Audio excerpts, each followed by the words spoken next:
Salut les amis, j'espère que vous allez bien. Aujourd'hui on se retrouve au musée aux Pays-Bas et comme vous avez vu sur la partie précédente, on s'est arrêté à cette partie-là. On est toujours accompagné de Claudio Belcroix Cars. Hello Swiss Cars. Bon, déjà on commence sur une voiture très stylée parce qu'on est à côté d'une voiture de police, une Porsche, pas n'importe laquelle. Claudio, quel est le modèle de cette Porsche? Porsche 356, cabrio en plus pour la police. Petit plaisir. Rux Politi. Donc là, c'est pas l'Allemagne. Hein. Là, enfin, c'est un véhicule allemand, je veux dire, mais c'est la police d'ici, quoi. Le call sign Alex 2707. Comme la vidéo précédente, on est accompagné de Seven Kill. Comment tu vas? Tout va bien. Super. Bon, tu es designer automobile, ce qui fait qu'on a une très grosse plus-value sur cette vidéo. C'est très plaisant quand même. J'aime bien, je te remercie. Tu préfères garder ton anonymat? On commence ici par une Maserati. Alors, tu vas venir au fur et à mesure si tu vois des voitures ou des choses qui t'intéressent ou qui te parlent beaucoup. N'hésite pas à prendre la parole. Parce qu'en tout cas, déjà pour le moment, on a de très belles pièces automobiles. Mais moi, ce qui me choque, c'est celle-ci. Donc, Rolls-Royce Silver Race LWB spécial. Donc, LWB qui veut dire version longue. Je crois que personne ne se rend compte réellement de la taille de cette voiture. Bon, l'intérieur ressemble à ça. Mais non, mais franchement, enfin, tu te mets devant, tu pleures. Ouais, petit détail amusant, il y a les toilettes. Hein. Ah oui, d'accord, j'avais même pas fait gaffe. Les toilettes. Oh là là là là. Mais ça, elle doit bien faire 6 mètres. Ah bah c'est sûr qu'elle fait 6 mètres celle-là. Même plus. Enfin, là, pour l'avoir entièrement dans le cadre de la vidéo, il faut vraiment que je recule à fond, quoi. Et à côté de ça, bah, une voiture très mythique aussi, peu connue du public. 350 GT. Et à l'époque, il y avait un salon de l'automobile à Turin. Et c'est là où elle a été dévoilée. D'accord. Et comment elle a été accueillie du public? Ah oui, mais c'était la grande guerre encore entre Ferrari et Lamborghini. Donc, ils avaient des choses à se prouver. D'accord. Une petite histoire d'ego. Des B3, effectivement. Et... Voilà un petit palmarès. L'ancien, sa grande époque. Une Fiat, Démon Rouge, le nom de la voiture. Tu m'étonnes. Des lignes assez américaines, je trouve, quand même, pour un véhicule italien. Qu'est-ce que t'en penses, toi? Oui. Ça pourrait très bien coller parfaitement dans un Michel Vaillant, par exemple. La coupe très Z. Les petits feux lenticulaires, qui fait vraiment, on va dire, ça fait, je vais pas dire que ça fait tâche, mais quand tu vois les... D'habitude, ben voilà, on peut prendre sur les côtés, d'habitude, les gros feux là. Maintenant, pour vous faire plaisir aussi, chez les Suisses. Bien sûr. Esperas Barreau à côté. Donc là, explique-nous un peu l'histoire. Qui d'ailleurs, Franco Sbarro a breveté énormément de concepts, que ce soit sur des jantes sans branches, sur roulement, on voit souvent sur des motos. Vraiment, à conseiller, à aller regarder tous ces projets, ils ont toujours été faits. Donc là, c'est un producteur suisse, quoi. Voilà. Donc Sbarro. 380 chevaux quand même. Hein. Et un design hyper futuriste. Ça, c'est... Tous les connaisseurs connaissent. XK, SS. Qui n'est pas la version allemande. Non, qui n'est pas la version allemande. Qu'est-ce qu'elle a de spécifique, celle-ci? Palmarès en compétition. La beauté, tout simplement. Bien sûr. Des courbes partout. On dit que c'est la première supercar. La première supercar, celle-ci? Par rapport à quoi?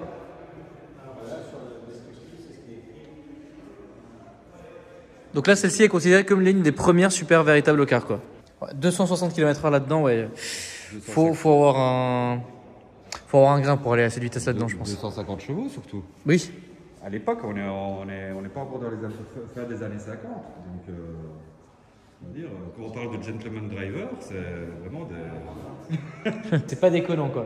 Là, ici, on a plusieurs véhicules qui ont gagné Le Mans. Donc, celle-ci, donc, en 1935, comme vous pouvez le voir ici en dessous. Donc, c'est une Lagonda. Ici, une D-Type en 57. Putain, mon gars. Ils avaient vraiment des couilles quand même, les mecs. Hein.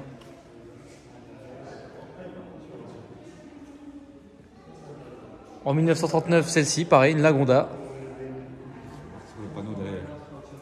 Donc une détail en 57, elle parcourt en 24 heures Plus de 4000 km. 4000 km. En 39, 3002, tu te rends compte le gap? Ouais, incroyable. Mais c'est surtout que, me paraît vraiment fou, c'est le nombre de kilomètres qu'ils font en 24 heures. Je ne savais pas qu'ils faisaient autant de kilomètres. Donc aujourd'hui, j'imagine même pas le nombre de kilomètres qu'ils font. Alors là, devant moi, enfin, un classique des classiques, une DB5 les gars. Oh là là, quelle beauté intersidérale. J'ai présenté une DB6 sur ma chaîne, qui est déjà vraiment exceptionnelle. En plus, ils nous mettent des petits bouts du film. Ça, c'est celle du film. En plus, c'est celle vraiment du film en plus. Non, sans déconner. Et là, et tout le truc pour rejeter l'huile et tout ça. Mais non, c'est celle du film en plus. Incroyable. La plaque suisse. Eh oui, dans de bleu. Ah oui, avec les canons dans les... Ah oui, effectivement. Génial. Alors celle-là, j'imagine même pas le prix. Hein. Parce que là, la vraie du film, bon en fait c'est inestimable. Voilà, ça. Il y a plein de véhicules ici, à mon avis. Première Porsche 718. C'est sûr. Première Porsche 718. Donc peut-être des fois on s'étonne des chiffres et des noms que prend Porsche. Par exemple, on passe du Boxster au 718. Mais il y a une histoire derrière à chaque fois. Et celle-ci fait partie de l'histoire. On reconnaît complètement le style Porsche derrière. Hein. Pourtant, ça reste une Formule 2. Oui. Mais regarde le grillage. On pourrait presque s'imaginer l'arrière d'une 350. Bah, le pot d'échappement qui au final n'a pas changé. Voilà, sur les Boxster, etc. Donc là, c'est toujours central comme ça. Bon, c'est clair qu'on parle d'une Formule 2 et pas d'une voiture de grande Oui. série. Mais il s'inspire des codes. Voilà. C'est surtout ça qui est intéressant. Les codes restent. Alors AMG a fait le 6x6. Maintenant, il y a aussi le 6x6 Formule 1. Bon bah là on passe sur la partie sport auto. C'est l'histoire du sport auto. À l'époque où Abarth était toujours très lié à la compétition. C'est dingue. On a des belles couleurs Martini. Ça c'était sauvage. Oh, Plymouth Roadrunner Superbird. Alors ça les gars, c'est un monstre de la route, mais je crois que vous n'avez pas idée. Bah, d'ailleurs les chiffres sont marqués ici. 425 chevaux, 314 km/h. Là-dedans, dans les années 70, donc 70, c'est insane. Vraiment. Moi devant on a un véhicule de NASCAR. Regarde un petit peu l'appui aérodynamique sur la Can-Am en face. Oh là là.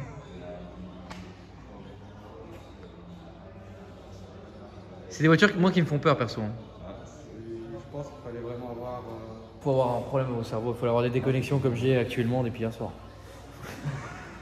Là, non mais faut, à un moment donné, dans le cerveau, il se passe plus rien en fait. C'est même pas qu'il se passe un truc, il se passe plus rien justement. On va vraiment arriver dans la pièce exceptionnelle. Enfin, il y en a plusieurs, mais ici c'est vraiment incroyable. Alpha, 6C. Donc voilà, encore une fois, on reprend des codes. Aujourd'hui, les 4C, les 8C. C'est toujours resté, ils ont très bien fait d'ailleurs, de rester vraiment dans leur histoire. Oui.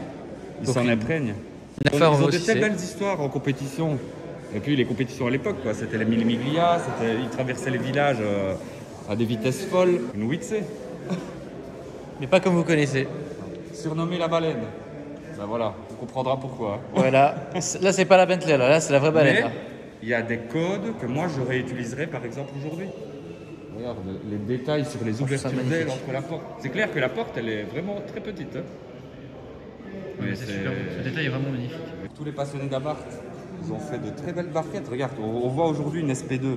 Oui. Mais voilà, une vraie barquette des années 50. Et là, on est chez Abarth. Oui, pour le moment, on est chez Abarth. On est chez Abarth. Alpha.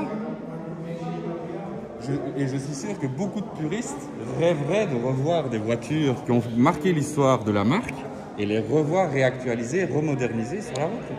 Ils ont une telle belle histoire, que ce soit en style et en sport. Ça à refaire, ça à repenser. Mais... Donc là, on vient de faire l'allée droite. Maintenant, on va faire l'allée gauche. Pareil, c'est aussi l'allée des Maserati. Donc ici, clairement, on est dans le sport auto, donc ça va peut-être pas forcément intéresser tout le monde, mais c'est intéressant d'en parler. Donc ici, on est vraiment clairement sous l'ancêtre de la Formule 1. Regardez les systèmes de freinage. Claudio, notre spécialiste mécanique, donc on est dans les années 32. Ouais. Donc bah, c'est le frein à tambour qu'on connaît déjà. Ok. De nos jours, il a été modernisé et puis mis au goût du jour. C'est clairement le frein à tambour comme on retrouve sur... le système, le principe fonctionne de la même manière comme on retrouve sur la voiture de Monsieur Poulin. Et à câble. et à câble. Ouais. Même pas avec. Je pense que c'était pas encore hydraulique. Ouais. Donc c'est dingue quoi. Ouais. Et puis il y a des vitesses, je sais pas s'il y a la vitesse. Un cylindre de 3 litres de 220 chevaux en 32. T'imagines la puissance? Bah là, clairement, tu vas à plus de 200. Hein. Là, on est sur le système hydraulique. Là, en fait, on voit le changement. Donc là, 32 frein à câble et ici, frein hydraulique. Voilà, donc là, on voit la différence, vous voyez. C'est ça qui est intéressant. Mais toujours frein à tambour. Pas de frein à disque encore. Et aux mains d'un très très grand pilote, Nuvolari. Très très grand pilote. Encore l'esprit barquette qui revient. C'était quelque chose qui était très prisé. Pourquoi cet aspect barquetta était Plus facile à la conception D'accord. à l'époque. Donc de repartir de quelque chose qui était déjà existant, il allégeait au maximum. Donc le toit en premier. Oui, forcément. Qu'est-ce qu'on pourrait dire là-dessus? Waouh. Oui, déjà. Jamais vu en vrai, personnellement. Clairement pour faire de la vitesse. Non. 300 km/h, les gars, en 51. Ouais. Avec 195 chevaux. Ouais, ouais. 300 km/h. Et donc, Claudio, tu voulais nous parler d'un détail assez intéressant, c'est ça? Oui, alors un moteur qu'on retrouve rarement sur nos véhicules actuels, à part chez Subaru. Donc moteur à plat, mais là un 12 cylindres. Donc c'est un 12 à plat, quoi. Exactement, 6 cylindres d'un côté, 6 cylindres de l'autre. 520 chevaux, 12 000 tours minute. 12 000 tours minute. Ah ouais, la vache. Oh là là là là, comment ça doit faire un son de l'enfer. C'est typique, hein, le son, le moteur à plat fait un son spécifique. Les Subaru, Impreza, c'est typiquement ce moteur. Là, on arrive sur du lourd. Ah ouais, clairement. c'est 35 GTB. C'est la folie des années 60, les plus belles années de Ferrari pour moi. Tout est parfait quasi. Oui, je ne veux même pas dire quasi, c'est parfait pour l'époque. La ligne, la manière, on voit clairement qu'il y a réellement une évolution entre la fin des années 50 et le début des années 60. C'est un âge d'or. Tout est poussé dans la finesse, sensualité. C'est féminin, classe et sportif à la fois. C'est beau comment tu dis ça. Merci. Ça pourrait faire plaisir à Erwan, le spec. Très vert, un intérieur tan. Une très jolie Ferrari. 4 places, une 500 super. Toujours chez Pininfarina, on le voit bien. Et donc toi, ton job un peu à la base, c'était ce qu'il y avait derrière au final. Ah, ça, c'est vraiment à l'époque, quand on faisait encore les maquettes, les modèles au fil de fer. C'est super beau. Et franchement, j'adorerais avoir ça comme déco au garage, t'imagines? C'est super beau. La technique existe toujours. Il y en a toujours des passionnés qui continuent à reproduire des répliques ou des très bonnes répliques. Je trouve ça vraiment magnifique. Et maintenant, la technologie qui nous rattrape. Maintenant, la technologie nous rattrape. Donc, toutes ces étapes-là sont un petit peu, on va dire, gommées. On passe beaucoup plus vite de la modélisation au 3D, impression 3D. Plus rapide, c'est moins coûteux aussi parce qu'on gagne du temps. Bon, ici, un véhicule aussi très intéressant parce que là, on est clairement donc déjà dans les années 50 et on est chez Ferrari. Est-ce que ça vous rappelle pas un peu quelque chose qui est sorti aujourd'hui? Je pense que clairement, on peut dire que c'est l'ancêtre de la SP1 et SP2, quoi. Ah, complètement. C'est l'ancêtre. D'ailleurs, est-ce qu'on a une estimation un peu des Ferrari qui sont ici, même Maserati et les véhicules qui sont censés dans cette pièce? Il faudrait les foutre aux enchères. Ah non, vraiment à ce point-là? Là, on est vraiment sur du très très lourd à des dizaines de millions, quoi. Parce que là, maintenant, il y a des collectionneurs qui doivent se les arracher. Donc les personnes, les propriétaires de tels véhicules sont connus. Ok. Donc, quand ils lâchent un tel véhicule... Là, il n'y a pas de prix du marché. C'est vraiment ce que le passionné est prêt à payer. Et on sait où vendre aux enchères, ça peut s'envoler, ça peut valoir, mais des sommes... Il faut se les imaginer avec des véhicules de ces puissances-là, dans ces années-là. Regarde l'espace de conduite, la taille du volant. Donc pour moi, c'est vraiment de la magie, quoi. Ah bah clairement. Et là, c'est une frame de 250 GTO derrière. 166 à terre. 1949, quoi, tu te rends compte? Et regarde. Superleggera. Donc là, c'était dessiné chez Superleggera. Ah, parce que c'est carrément un constructeur du coup. Oui, c'était un carrossier. On amenait les châssis en fait, dans les bureaux de design. Chez Gia, chez Pininfarina, chez Berton, Fioravanti, Superleggera. Et c'est eux qui faisaient le concept. Aujourd'hui, pour une Ferrari, il faudrait prendre de cette couleur-là. Enfin, dans cette config-là. Ça serait fou. Genre, je sais pas, une GTC 4 Osso qui est un peu. Voilà, 4 places. La version actuelle, hein, la prendre dans cette config-là. Ferrari devrait vraiment faire une édition spéciale comme ça en fait. On voit déjà dans le détail de l'époque, regarde les ceintures là où elles sont mises. Ouais, c'est vraiment joli. Hein. Le cerceau chromé autour de la banquette avant. Avec des petits détails comme ça, effectivement. De chrome et l'intérieur. Enfin... Même sur la finition du backlight, juste en dessous. Ouais, la petite touche chromée. les petites touches chromées ici, là, enfin bon. Là, ça te fait bander quoi. Ah ouais, complètement. Bah, t'es pas le seul. C'est vraiment l'un des musées les plus beaux que j'ai visité de ma vie en termes automobile. Vraiment, ils sont même de musées en général. Hein, je trouve vraiment que c'est hyper bien taffé ici. Est-ce qu'on peut dire que c'est un peu l'ancêtre de la caravane au final?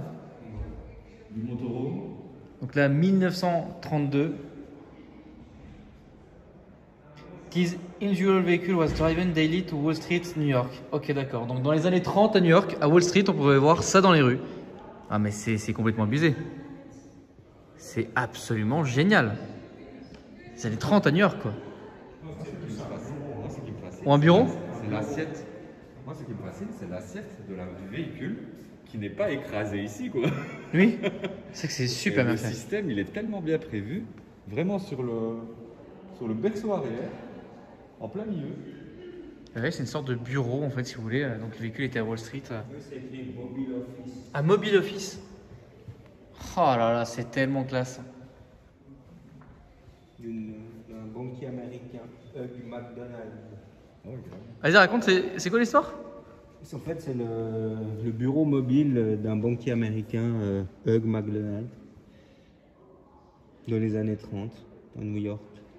From his estate. Ah, le gars habitait à Long Island et pour venir à Wall Street, il prenait ça. Exactement. Génial. Ici, on arrive de nouveau sur de l'ancienne. Où là, t'inquiète pas, sécurité avant tout. En fait, ce tableau représente quand même bien l'époque. Donc là, pour ceux qui ont reconnu, on est à l'Opéra de Paris. Donc aujourd'hui, ça existe toujours, vous pouvez toujours passer par là. C'est magnifique comme lieu d'ailleurs. Et si vous venez par ici comme ça, là, vous avez Place Vendôme à droite. Donc un lieu où j'ai quand même beaucoup traîné. Et voir cette image-là, je sais pas, ça me fait quelque chose parce que je me dis quand même qu'à une certaine époque, les gens ils se regardent comment ils sont sapés. Là, regarde les voitures. Enfin quand même, aujourd'hui, ça ressemble à rien, quoi. Non mais, il y a juste les bâtiments qui sont encore là, qui sont beaux, mais bon. Regarde. Au défi, tu crèves à pneus, tu te rends compte? Oui, par contre, c'est vrai que oui, j'avoue qu'il y a les roues de secours, mais alors je sais pas comment tu te démerdes. Hein.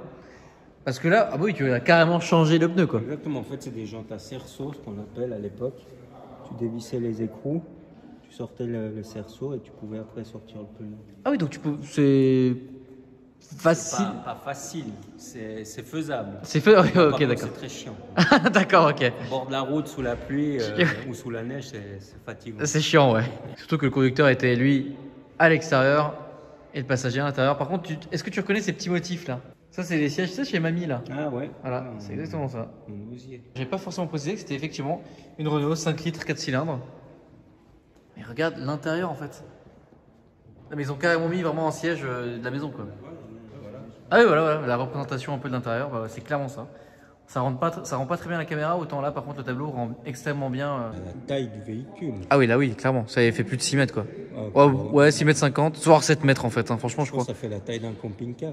Ça c'est vraiment magnifique. Là, vraiment, je pense qu'on a vraiment rien à dire. C'est du sans faute quoi. En termes de couleur, de chrome, On s'imaginerait même pas dans notre tête prendre des choix de spec couleur pareil. Aujourd'hui clairement pas. Malheureusement d'ailleurs. Pourtant, ce serait à faire, hein. Un Et- beau vert, un crème sur une Rolls, dernière génération, Ah ouais, ça c'est le avec un intérieur blanc. C'est par exemple. typiquement la Crème. configuration, ouais, clairement. Mais moi, là où j'ai du mal à imaginer les choses, c'est de me dire qu'il y a des gens qui ont réellement roulé ça dans la rue. Tu vois ça dans ton rétro. Mais c'est magnifique en fait. Je m'arrête pour respecter ça 10 fois, quoi. Tu sais, c'est un pèlerinage, je m'agenouille devant ça. C'est magnifique. Oh là là, mec, 1914 quoi. Première guerre mondiale, voilà, exactement ce que j'allais dire. Début de Première Guerre mondiale, les mecs roulent là-dedans. Je sais pas s'ils l'ont fait exprès comme ça, parce que c'est vraiment imposé. Hein. C'est The American. Hein. Avec l'aigle juste au-dessus. Trop beau, vraiment trop beau. Là, t'as un mec qui te demande une resto là-dessus, tu dis quoi? Non, c'est compliqué. Hein. Ah ouais? Là, y a... Qu'est-ce qui te semble compliqué, toi? Si un mec vient et ramène ça, mais rouillé, enfin. Je pense que rien que trouver les pièces, ça doit être mission impossible. Et pourquoi pas les recréer? Ouais. Ouais, il faut Ah, mais après, il faut voir le budget du client. Parce que... Bon, le mec a 1 million. Ouais, alors là, ça se discute. Mais ce que je veux dire, c'est que pour restaurer dans cet état, c'est un travail mais ça se compte en milliers d'heures. Donc en plusieurs années quoi. Ouais, là, il faut 10 ans pour rester. 10 ans Ouais, je pense. Ah ouais. Oh là là là là là là. Non, là, c'est vraiment super classe. Ah là là, regardez ça. On est dans les années 20. Et là, on a un fire truck ladder. Donc, ça veut dire un camion de pompier avec une échelle. Regardez-moi les détails. Non, mais ça, c'est le chrome, les détails. C'est de la feuille d'or. Hein. C'est de la feuille d'or, carrément. Feuille d'or bouchonnée, tout ça, donc c'est fou. Donc, sur les camions de pompiers, on avait de la feuille d'or. Regarde le respect que les mecs avaient quand même pour leurs pompiers, quoi. L'échelle en latéral. C'est magnifique, hein. L'immense cloche qui est ici. Waouh, waouh, waouh, waouh. Tu m'étonnes qu'il y avait beaucoup de personnes qui ont voulu faire pompier. Non, regarde, franchement. Même ça, là. Même les haches. Oh là là là là. 65 feet. Donc là, on a une échelle de 65 pieds. Et là, on a le véhicule du Chief, du coup. Et c'est encore une Packard. Et c'est aussi une Packard. Ok. Non, mais me dis pas que là, c'est des feuilles d'or, c'est pas possible. Me dis pas que c'est pas possible. C'est tous les détails là, c'est des feuilles d'or. Non, mais les gars, mais. T'as vu le détail de l'acier de Packard? Du bouchon du radiateur. Il faut expliquer aux gens que ça, à l'époque, c'est le bouchon du radiateur. Oui. Et puis, certaines marques l'ont conservé, comme Rolls, comme Bentley. Mais à la base, c'était uniquement, ça servait de bouchon de radiateur et ils le décoraient pour que ça soit joli. Alors, ce que je trouve vraiment positif, c'est qu'aujourd'hui, aux États-Unis, et je vais pas dire plus particulièrement New York, mais vraiment le culte des pompiers aux États-Unis, je ne sais pas si vous avez déjà vu les camions, aujourd'hui, ils sont restés dans cette tradition et dans cette culture des pompiers. Et donc aujourd'hui, les camions sont encore magnifiques et encore décorés d'une façon impressionnante. On va s'écarter, ils vont tous comprendre. Là, on arrive dans une pièce. Waouh.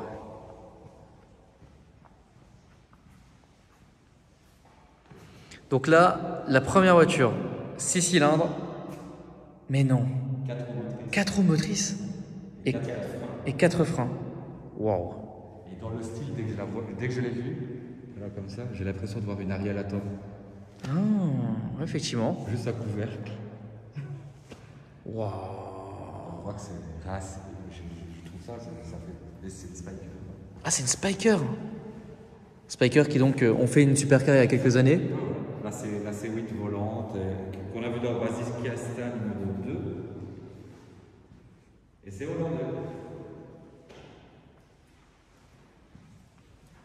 Donc regardez le musée, hein, c'est vraiment immense. Et immensément bien décoré aussi. Hello Paul, how are you? Hello, how are you? Fine, and you? Yes, I'm fine. A very great collection here. Yeah. So thank you very much. Yeah, okay, you're welcome. Thank you. Bon, du coup, ici, là, on arrive sur une Daimler. Alors là, clairement, qu'est-ce qu'on a comme type de détail sur ce véhicule-là? En fait, tous les éléments en métal sont dorés à l'or. Et à l'intérieur, en zèbre. Alors, bon, on a une certaine époque, j'ai envie de te dire, mais cette voiture est vraiment impressionnante. Regardez un peu la photo de la vente et la forme générale. Donc Daimler, donc là, clairement, avec des détails en or. Et après, on termine un peu sur des véhicules un peu de tous les types. Ici, un véhicule, donc une Rolls-Royce typiquement configurée à l'indienne, qu'on peut voir ici. Donc des années 20. Après, on continue encore sur quelques petits détails. La voiture... Les véhicules atypiques, c'est aussi indien. Très intéressant de voir ça aussi. Obligé de faire l'écart, c'est Mercedes. Dis-moi. Ah, Une 500K. 500K spécial Roadster. Alors là, les détails sont ouf. Dans les années, fin des années 30, milieu des années 30. Et on peut déjà se rendre compte de la qualité et de la finition allemande. Déjà sur des véhicules comme ça. Ouais, c'est vrai que les détails sont vraiment partout, encore une fois. Les intérieurs, les finitions vraiment sont. On voit bien que c'est top. Encore une fois, moi je vous conseille vraiment de venir visiter le musée parce que là, je vous le fais rapidement, il faut que ce soit 2 parties qui fassent à peu près 30 minutes. Et le but, c'est vraiment que vous veniez ici voir ça de vos propres yeux et pour venir en profiter. Parce qu'évidemment, dans mon public, il y a des gens qui aiment Mercedes, des gens qui n'aiment pas, des gens qui aiment BMW, des gens qui n'aiment pas. Enfin... Donc là, je montre vraiment tout de manière un peu rapide.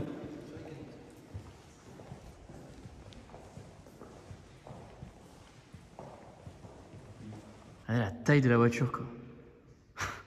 Ça n'a pas de sens. Enfin, j'ai envie de vous dire, pas grand chose a du sens ici. La beauté de cette voiture, par exemple. Et ici, pareil. Donc là, c'est un prototype, c'est ça? C'est en 2005. Hein. En 2005. Transport d'une seule personne, futuriste. D'accord. Et c'est poussé à l'extrême. Toyota. Donc en 2005, voilà. Et c'est retrouvé ici dans ce musée. Pareil, vous pouvez voir justement ce design complètement américain avec du bois sur les portes. Enfin, je trouve ça vraiment hyper intéressant. Chrysler Town. En plus de ça, beaucoup de cabs. Hein. On peut voir dans le musée beaucoup de cabriolets quand même. Ici, du coup, le hall Bugatti. Oh là là. Qu'est-ce que vous voulez que je vous dise là?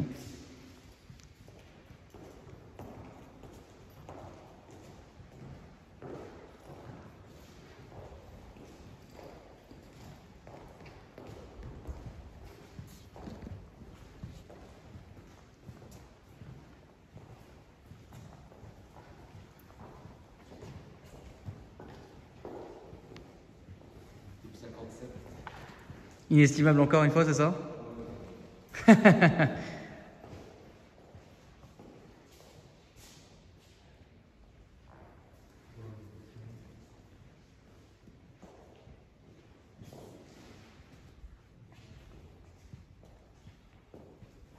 Et du coup, on a fini sur le plus gros, donc la collection Bugatti. Je sais que je me suis pas forcément attardé là-dessus. Et regardez ici un peu le village qui a été créé. Donc là, c'est quoi? C'est le bar au final, hein, c'est ça? Le restaurant. Donc ils ont recréé un village. Enfin, c'est quand je vous dis que ce musée est vraiment incroyable. Regardez, les gars ont recréé carrément, on pourrait dire que c'est limite un décor de cinéma, quoi. Dans les années 30. Sûrement. Ouais, Exactement. ouais. Oh là là là là. En fait, on est directement mis dans l'ambiance dès l'entrée, en fait. Exactement. Et à la sortie aussi. Oui, clairement. Et là, on revient sur la pièce principale. En tout cas, la visite va se terminer gentiment par ici, justement. Et nous voici de nouveau à l'extérieur du bâtiment. Voilà un peu à quoi ça ressemble, c'est vraiment sublime. Encore une fois, on est aux Pays-Bas, à environ 30 minutes de Rotterdam. Et Rotterdam est à environ 1h30 de la Belgique. Voilà, n'hésitez pas à passer. Bon, je sais que ça fait un petit peu loin. Si vous profitez de venir à Rotterdam pour n'importe quelle raison, bien évidemment, ou Amsterdam. D'ailleurs, Amsterdam est aussi à 45 minutes d'ici. N'hésitez pas à passer, parce que vraiment, ça en vaut le détour. Il faut vraiment y passer la journée ici, parce que clairement, moi, j'ai juste passé 30 minutes par... Enfin, j'ai passé quoi? J'ai passé 1 heure, 1h30 en tout pour la vidéo. C'était vraiment rapide. Il y a vraiment une belle explication, des pièces véritablement uniques, donc je vous conseille vraiment de venir ici. C'est pas du tout sponsorisé, je suis pas payé, j'ai même payé ma place pour vous dire.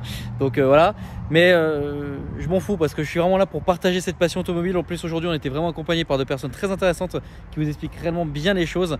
Moi tout ça c'est une chose, mais quand on est accompagné de personnes qui sont compétentes et professionnelles, c'est encore mieux. Donc je voulais aussi les remercier, ils sont là. Claudio, un grand merci à toi pour ton expertise mécanique. Bah, écoute, avec et plaisir. puis pour tes calculs de devis. Ouais. Sur 10 ans qui chiffre à des millions, ça fait vraiment plaisir. Et puis ben 7 Kill du coup qu'on te retrouve aussi sur les réseaux sociaux. Sur les réseaux sociaux. Belle Croix Cars sur les réseaux sociaux et 7 Kill aussi. C'est dans la description. Un grand merci à vous les gars. Si vous avez kiffé la vidéo, n'hésitez pas à liker, à vous abonner, à commenter. Moi je vous dis à la prochaine pour de nouvelles aventures. Salut!